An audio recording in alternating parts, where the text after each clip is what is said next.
I guess I should have seen the warning signs. Maybe, deep down, I always sensed the tiny fissures in our marriage, little cracks I chose to brush off.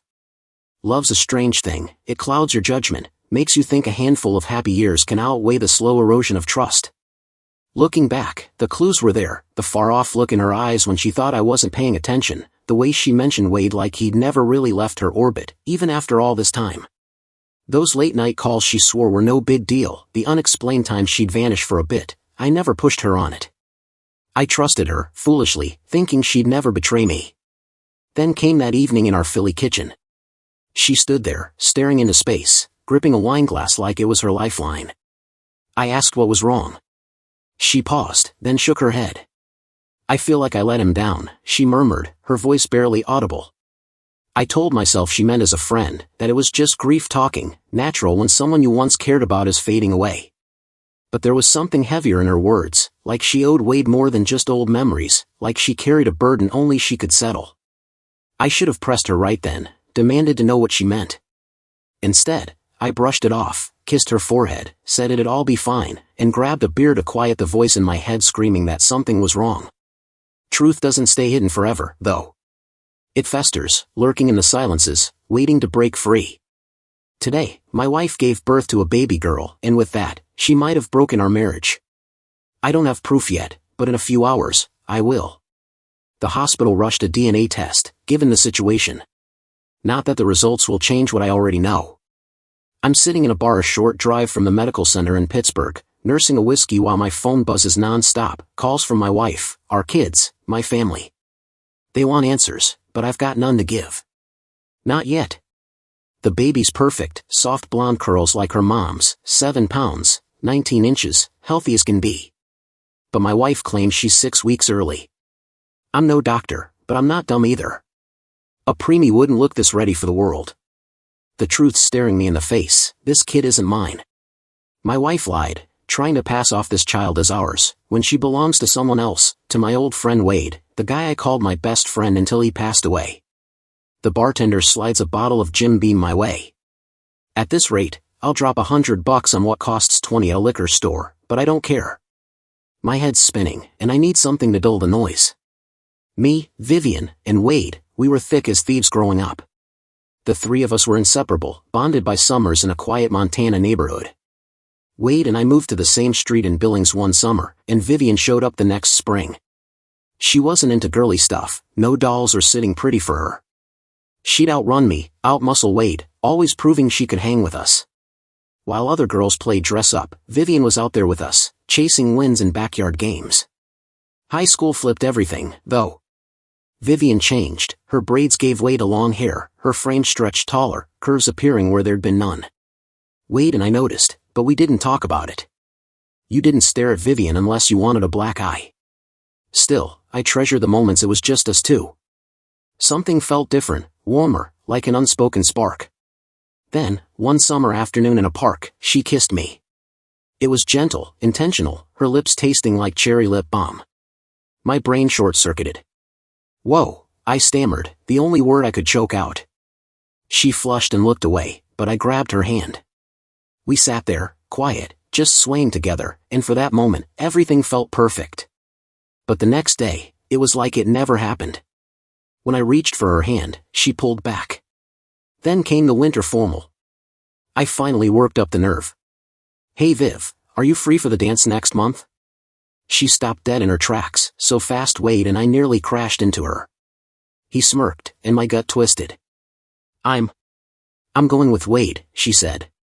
Wade grinned. Sorry, man, you gotta be quicker. It hit like a sucker punch. First, I didn't even know Wade was into her.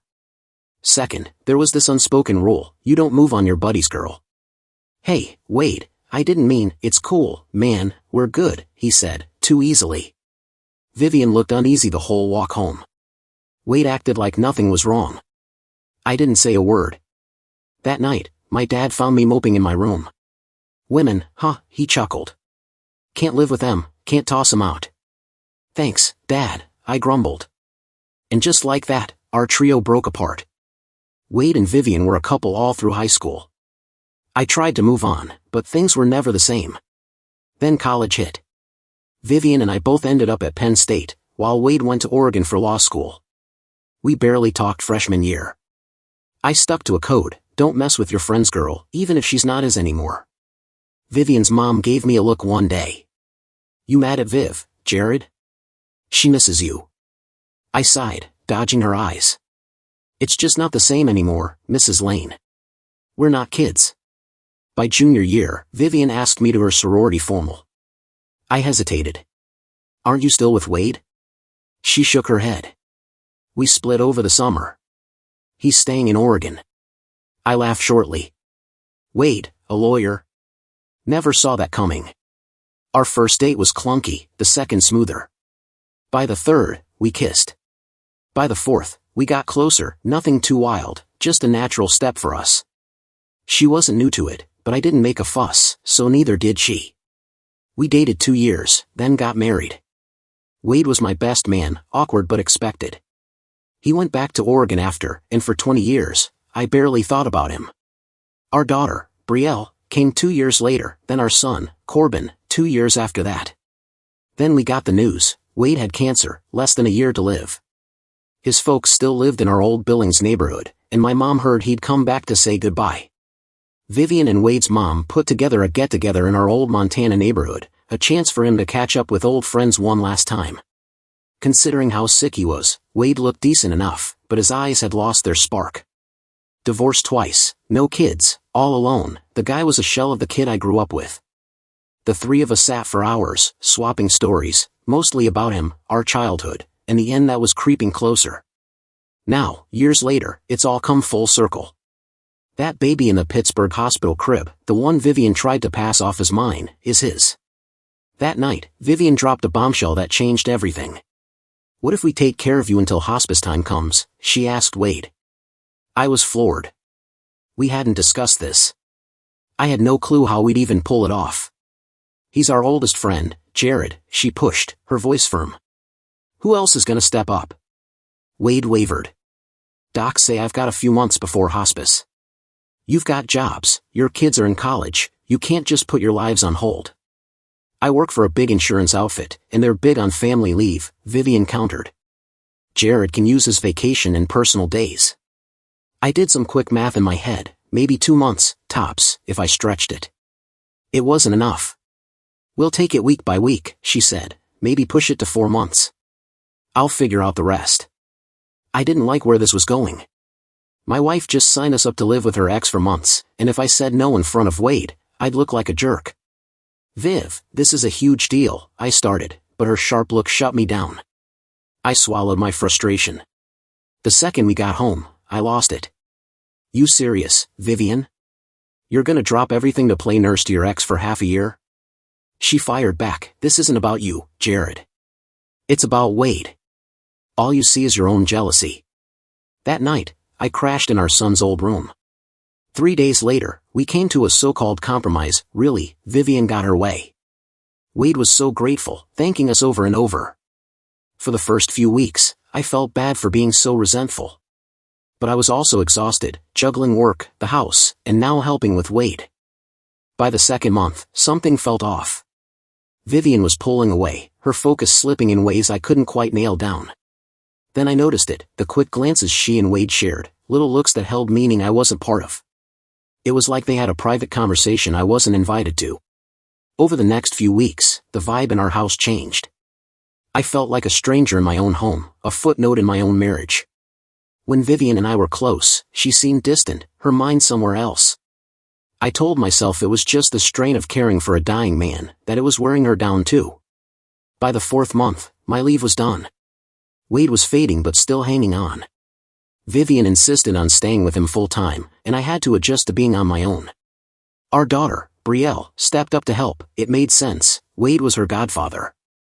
A month later, he moved to hospice. Another month, and he was gone. At the funeral in Philly, Vivian was a wreck, sobbing like her world had collapsed. Wade's parents kept thanking us, but I pointed to Vivian. She was the one who'd been there for him. Back home, she shut down, retreating into herself. I figured it was grief. Then, out of nowhere, everything flipped. For 3 weeks straight, Vivian couldn't keep her hands off me. It was like we were kids again, making up for lost time in a way that felt passionate but safe, like rediscovering each other. Then came the moment that broke me. One night, Vivian stepped out of the bathroom, holding a pregnancy test with 2 clear pink lines. I should have noticed she didn't look shocked, but I was too busy trying to process it. Viv, we're 45. Our kids are grown. Weren't you on birth control? She shrugged, casual as anything. I left my prescription in Oregon, never got around to refilling it. My stomach churned. And you didn't think to tell me? She gave a small smile. We don't believe in ending pregnancies, Jared. We can do this again, just us. Part of me wanted to buy it, and for a bit, I did. For a week, I walked around grinning like a fool. Vivian's energy surged, just like it had when she was pregnant before. We were together constantly, every night, sometimes more, reconnecting in a way that felt intense but natural. Then Brielle came home for the weekend, and she and Vivian went shopping for baby clothes and maternity stuff. They came back laughing, arms loaded with bags. Over dinner, we laughed about how baby gear's gotten so fancy but so complicated compared to back in the day. Everything's high-tech now, Vivian said, folding a tiny onesie. Time passed, Vivian got rounder, glowing more every day. But something kept nagging at me, a doubt I tried to shove down. Maybe I just didn't want to face it. Then one afternoon at work, my phone rang. Vivian's voice was light, almost teasing. Hey, Daddy, want to take our little girl to the hospital? I froze. Hospital? What's wrong? My water broke, and I'm too lazy to drive myself, she joked. My heart raced. Crap. I grabbed my keys, told my boss, and sped home, turning a 15-minute drive into 12. Vivian was weirdly calm for someone supposedly 6, maybe 6.5 months along. Premature births can be dicey, but she didn't seem worried at all. Maybe it was just experience, she'd done this twice before. Me? I was a wreck. 10 hours later, the baby was born. But the second I saw her, something in me twisted. The nurse, smiling warmly, moved to hand her to me, but I stepped back without thinking. This is a full-term baby, isn't it? I muttered. The nurse hesitated, her eyes flicking to Vivian. They shared a quick look, subtle but undeniable. Vivian gave the tiniest shake of her head. The nurse's smile faded, her tone turning clipped and professional. I'm sorry, Mr. Caldwell, the nurse said, her voice tight, but I can't discuss the baby's health with you. You're not on the privacy list. A cold shiver ran down my spine. The what?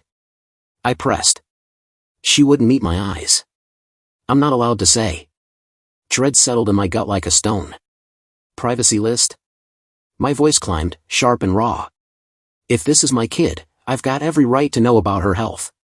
And if she's not, my breath caught as the truth slammed into me. Then you've got no legal right to put my name on that birth certificate, and you sure as hell don't have my permission. I spun to Vivian, my pulse thundering in my ears. Get me the damn DNA test. Now. The silence was heavy, like the air itself was holding its breath. I ripped off the hospital gown and stormed out of the room. Through the hallway window, I caught a glimpse of our parents in the waiting area, their faces tense. They must have heard me yelling. I didn't stop, just kept moving, got in my car, and drove straight to a dive bar in Pittsburgh's Lawrenceville neighborhood. I downed 6 shots of bourbon and ordered a burger, acting like my world hadn't just imploded. My phone kept buzzing, calls from everyone but the doctor with the paternity results. Vivian must have known the jig was up. Maybe it was the liquor, maybe it was pure exhaustion, but that night, I passed out and slept like a log. By morning, my voicemail was overflowing. If things had gone as planned, today would have been the day I brought Vivian and the baby home. I dragged myself into the shower, forced myself into the car, and drove back to the hospital, my stomach churning with every mile. When I walked into Vivian's room, she was nursing the baby. I didn't say a word, just sank into the chair by her bed and waited. She settled the baby in the bassinet, took a shaky breath, and finally spoke. Jared, I don't even know where to start, she said, her voice trembling. This wasn't supposed to happen. I stayed quiet, letting her words hang. I just went to help him as a friend, she said, staring at her hands.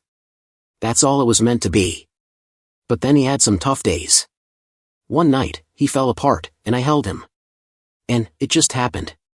A sharp pain twisted in my chest. After that, it felt like old times, natural. Once we crossed that line, it was hard to stop. She swallowed hard. Except when you were around. My fists clenched so tight my knuckles ached. For 4 months, you two were together, I said, forcing the words out. The last 2 months, she hesitated, and I finished for her. It was constant, wasn't it? Whenever I wasn't there. I made myself keep going. But Viv, you and I were together too. And you weren't on birth control. I could have gotten you pregnant. She looked away, silent. Then it hit me, and my blood ran cold. Wait, I said, locking eyes with her. You were with Wade while Brielle was visiting? Her face turned crimson, and I had to fight the urge to shout. She knew, and you didn't say a damn thing. My voice shook with fury. Tell me you at least tried to keep her quiet, bribed her, anything. Vivian sighed, shaking her head. Jared, I know my daughter. I knew she'd understand. That's why we didn't hide it from her. I asked her to keep it quiet, and said it was my burden to carry. I stared at her, my stomach twisting. What about Corbin? Our parents? Does the whole damn city know I've been played?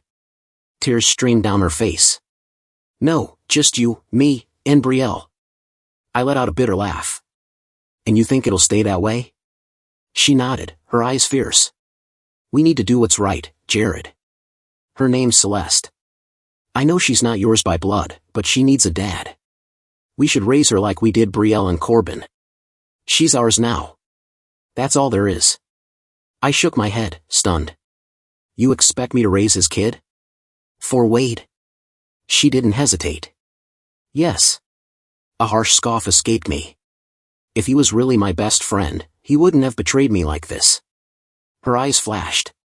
He was dying, Jared, she snapped. And he and I know, I cut her off, my voice like steel. Back then, you weren't my wife. Unless there's something else you're hiding. Her face tightened. No, Jared. There's nothing else. I exhaled, my mind racing. Sensing it, Vivian softened her tone. Her name's Celeste Caldwell. She has our last name. Legally, she's listed as Wade's daughter, but no one else will see that unless you refuse to be her father. A dry chuckle slipped out. Oh, I refuse. No question. Her voice broke. Why? He was our friend, and he's gone. I gave him comfort when he had nothing left. What's so wrong with that? I leveled her with a hard stare. You act like it was some selfless gift, I said, my tone cutting. But you broke every vow we made. You didn't ask me, didn't care how I'd feel. You carried this child, but this marriage was ours, and you tore it apart the moment you decided my feelings didn't matter. She bit her lip, silent. I exhaled, my voice steady but firm. I won't, under any circumstances, raise another man's child with the woman who betrayed me.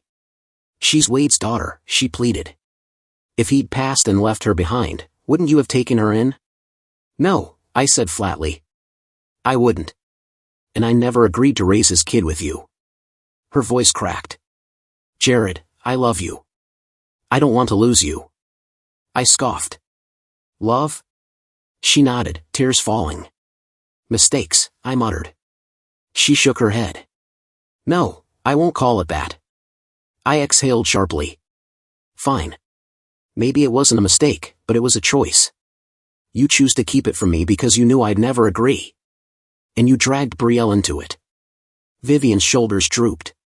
I know what betrayal feels like now, Jared, she said, her voice heavy. You've made that crystal clear. I leaned back, bitter. Yeah, Viv, you spelled it out for me, Jared. Thanks for the lesson.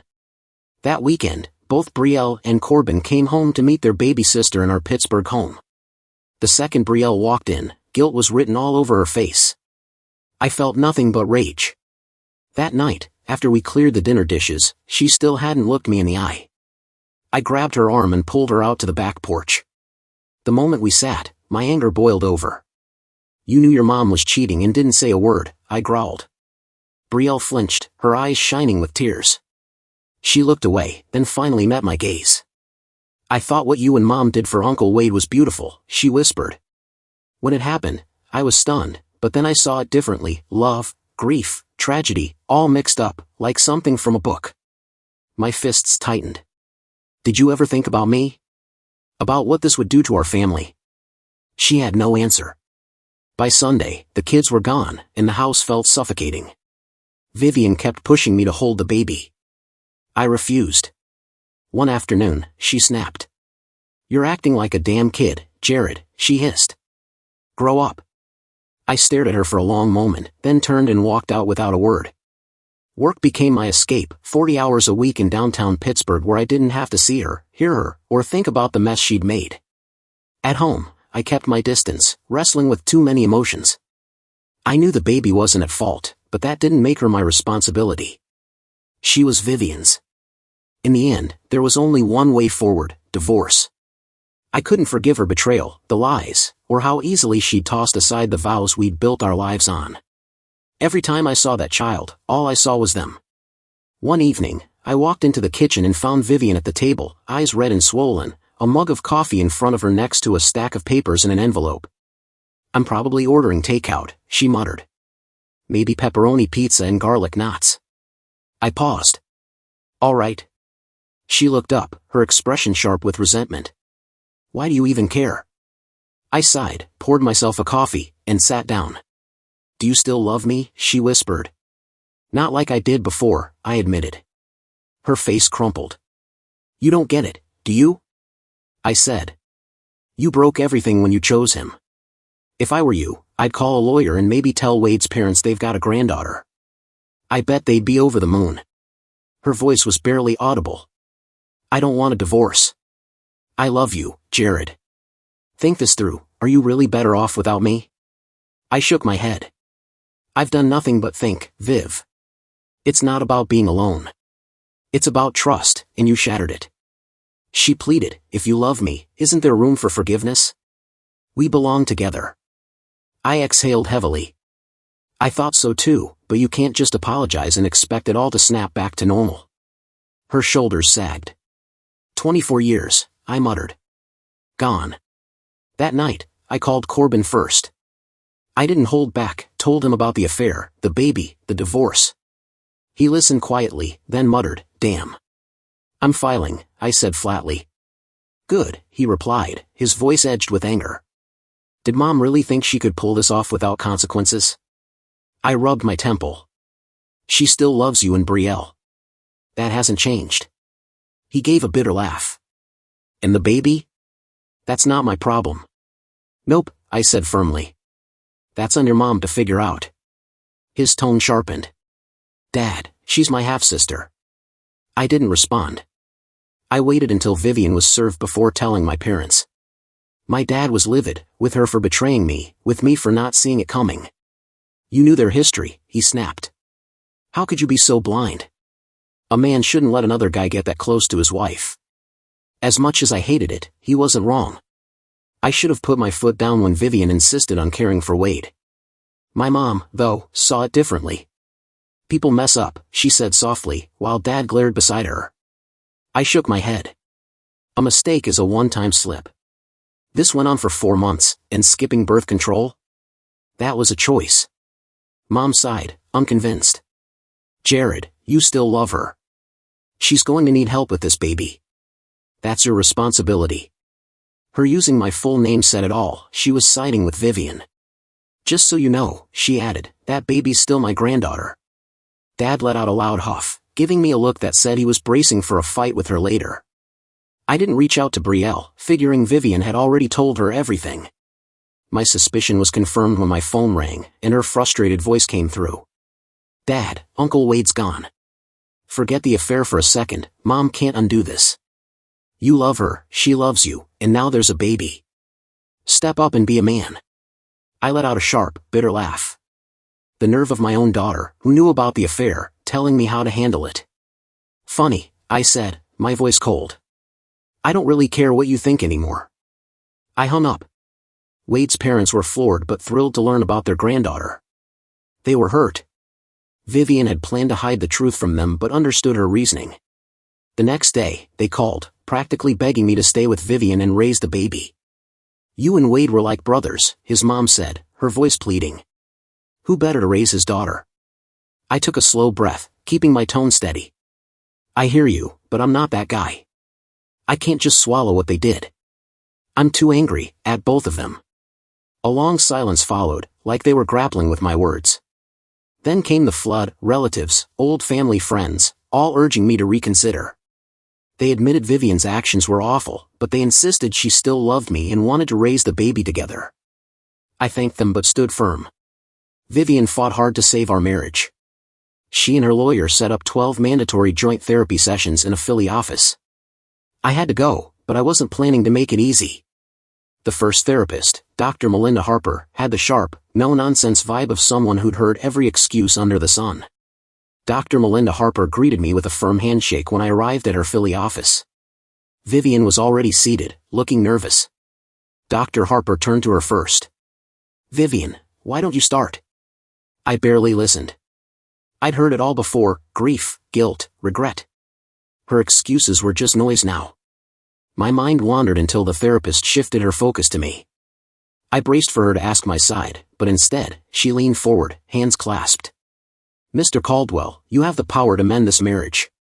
The real question is, can you set aside your pride to heal your family?"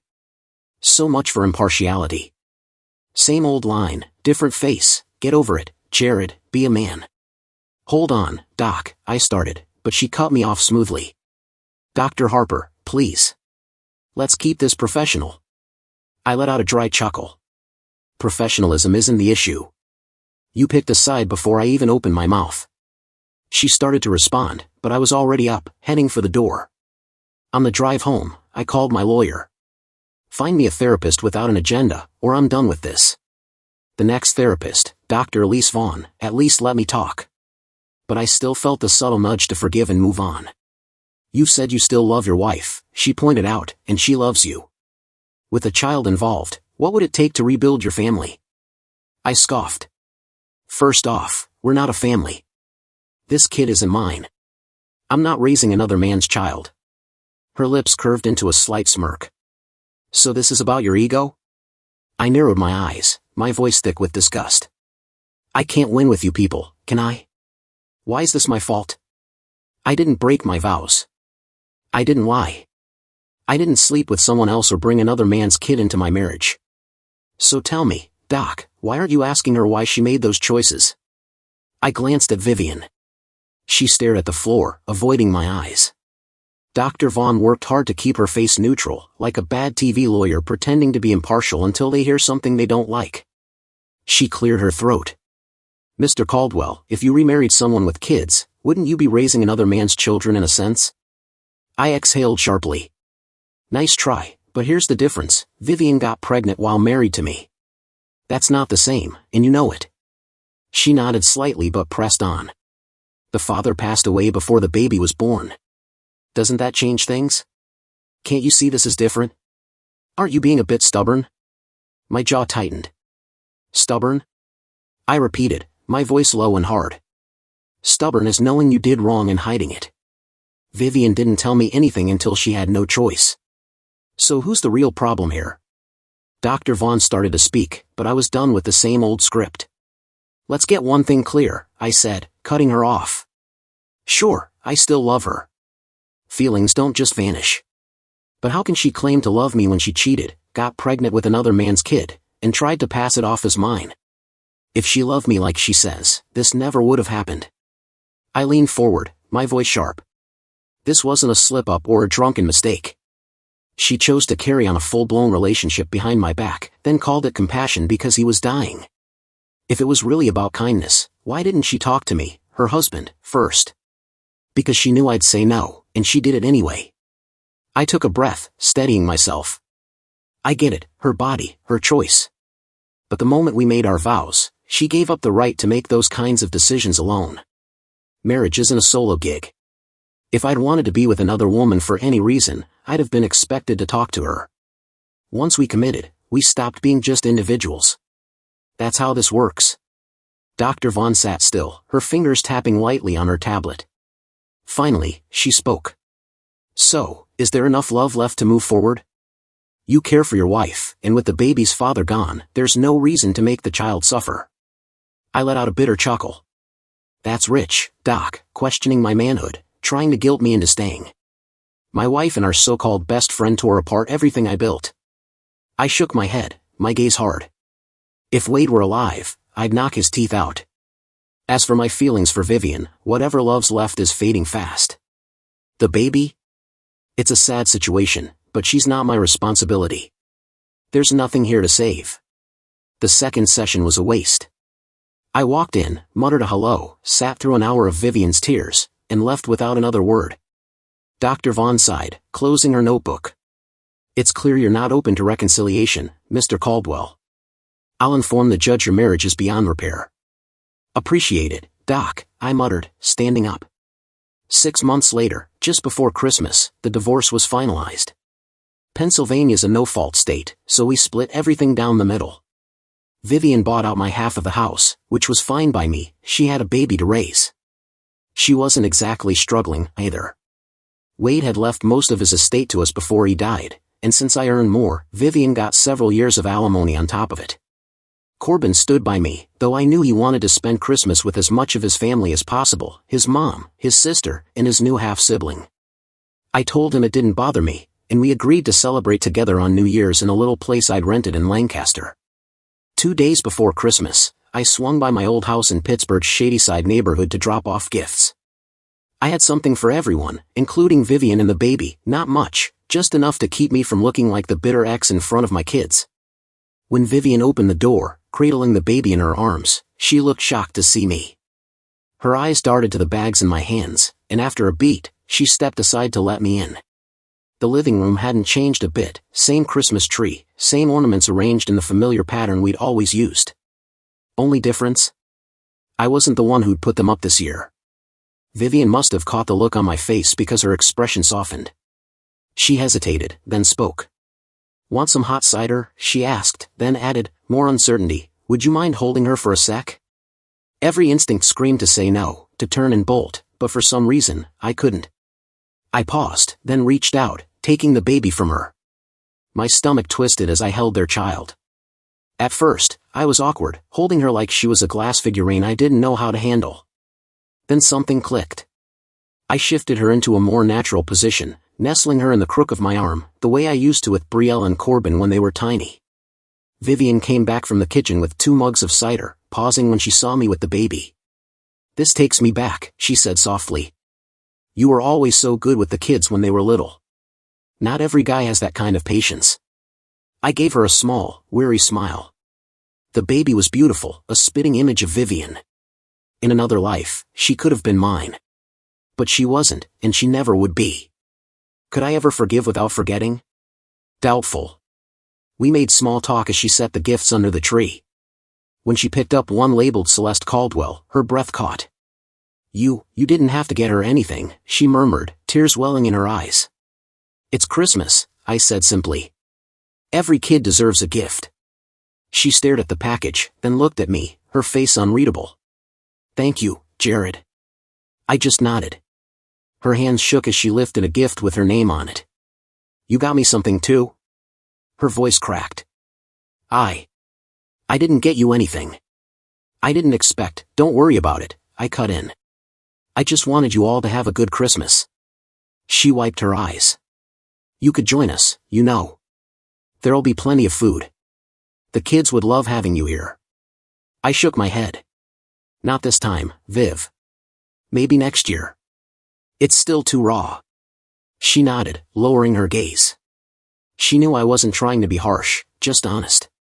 The wounds were still too fresh.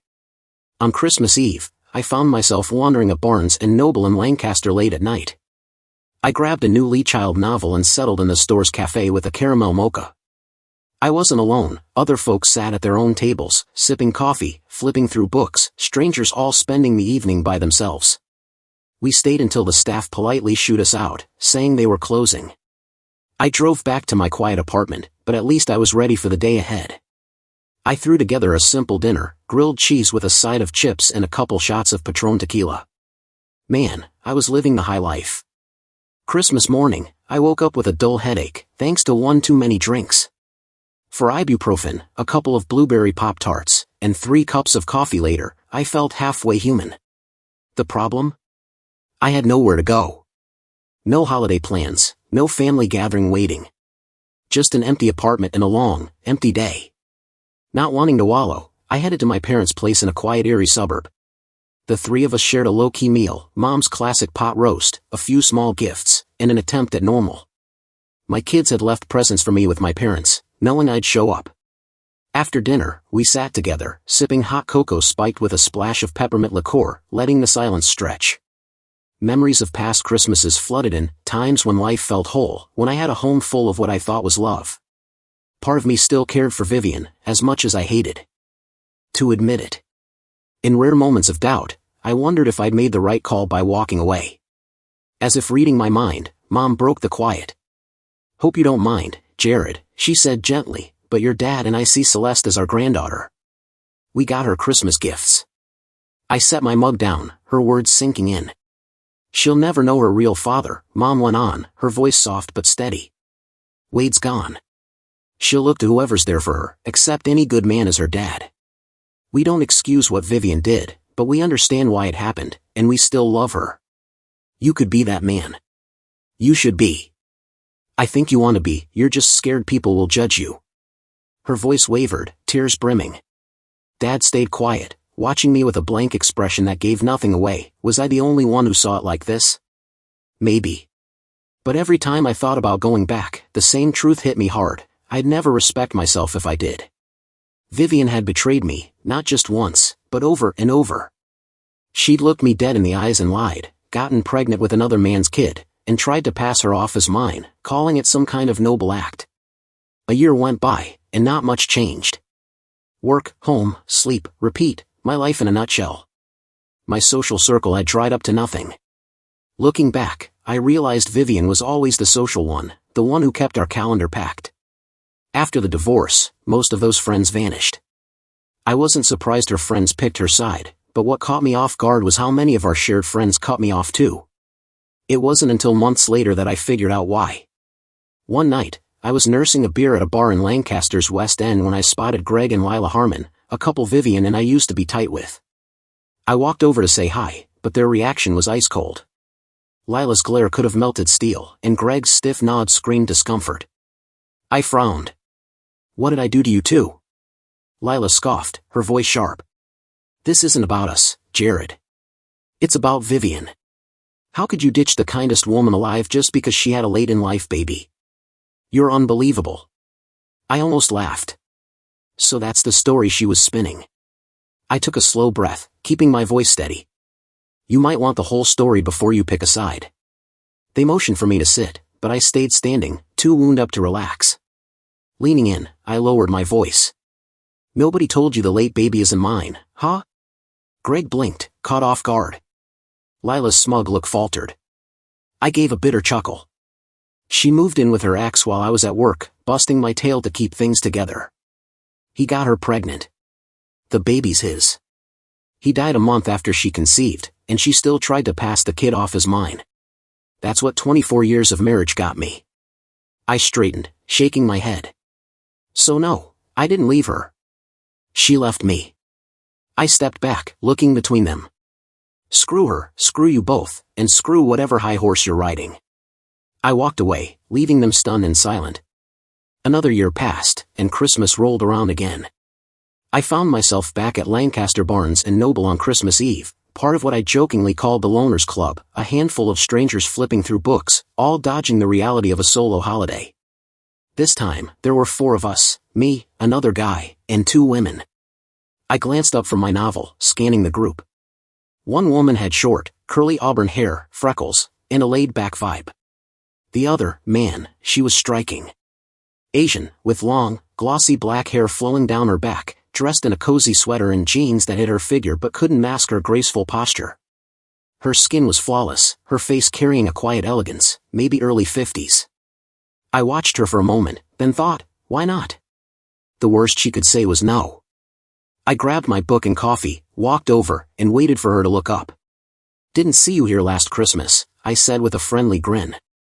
"Welcome to the official Owners Club holiday meetup.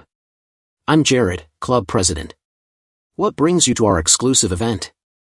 She laughed, a soft, melodic sound that threw me off. Encouraged, I kept going.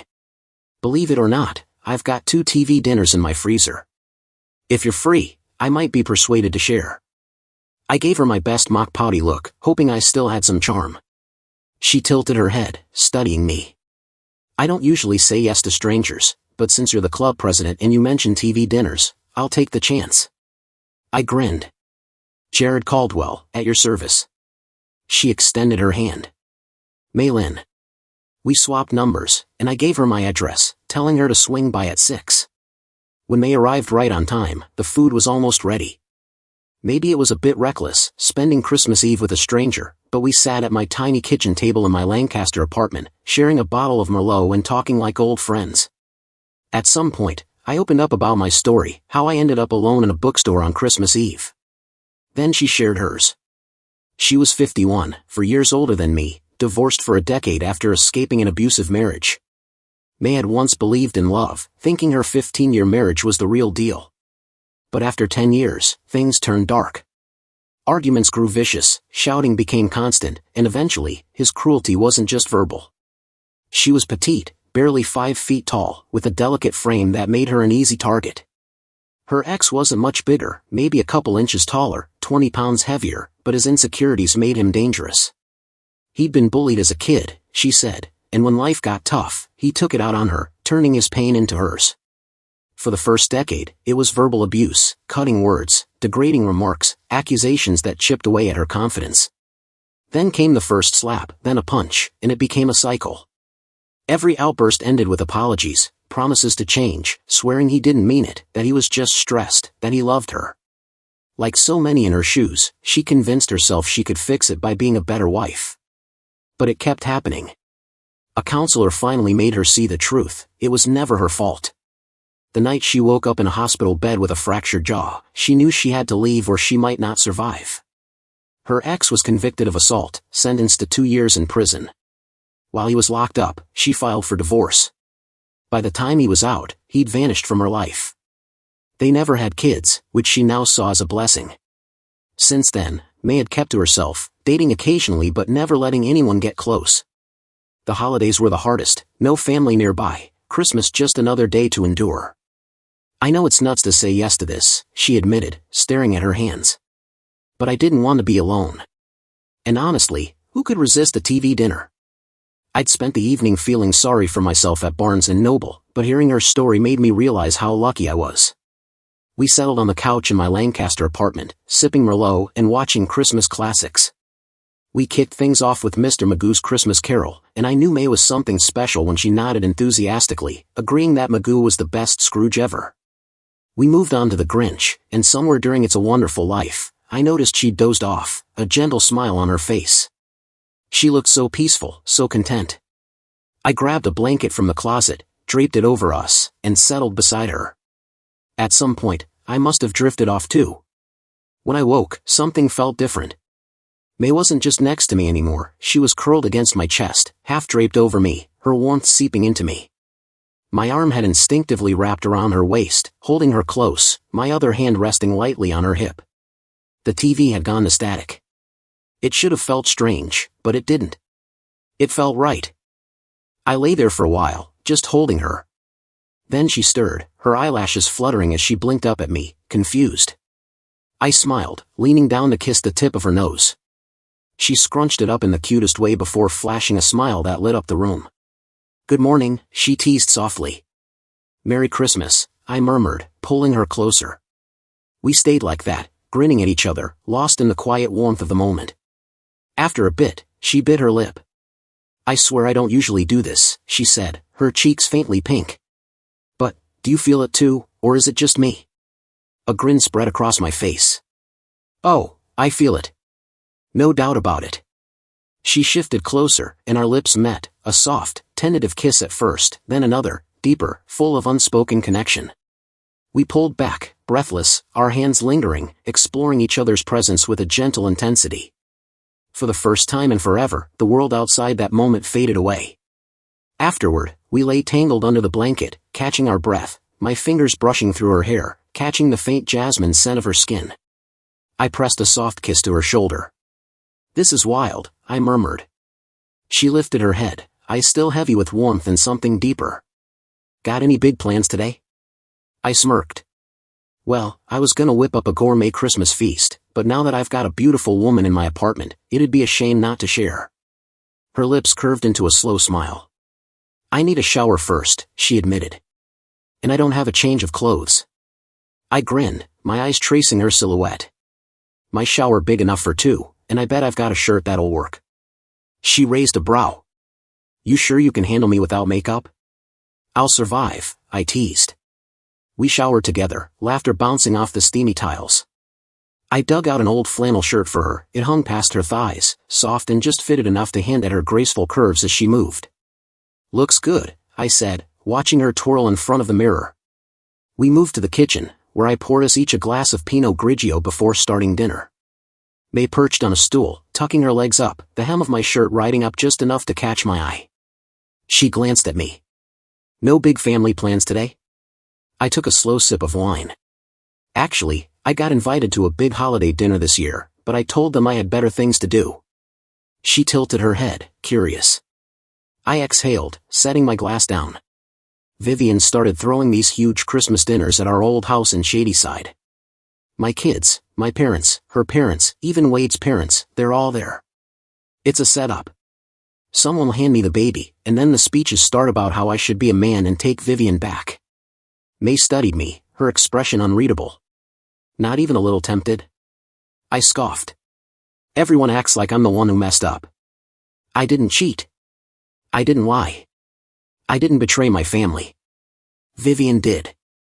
Now she wants me to act like it never happened.